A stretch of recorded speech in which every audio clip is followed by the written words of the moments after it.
आपका नाम क्या है? Very good. आप किस क्लास में पढ़ती हैं?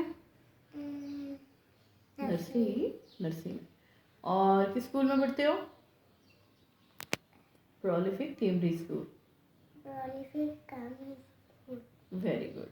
आज की हमारी किताब है गुलाब, और इसमें लिखेंगे हम ते। ते और पेज नंबर है 8। ठीक है। ते से क्या होता है? तोहफा।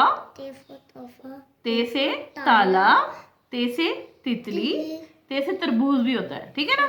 अब हमने यहाँ पे ते की यहाँ पे ट्रेसिंग करनी है। ये जो ऊपर वाली लाइन है ये ट्रेसिंग है, जो दूसरी लाइन है इसमें हाफ ट्रेसिंग है। ये वाला, ये देखो। फिर आगे सेल्फ राइट है।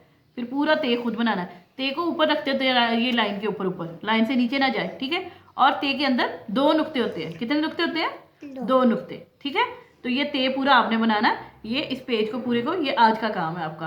और नेक्स्ट में हम जो है वो उर्दू खुशखती सिलसिला में भी ते लिखेंगे, वो कल के लिए होगा। कल छुट्टी है ना, तो कल उर्दू खुशखती सिलसिले में जो ते लिखा होगा ना, उसको भी ऐसे सेल्फ राइट और ट्रेसिंग के साथ करना है। ठीक है।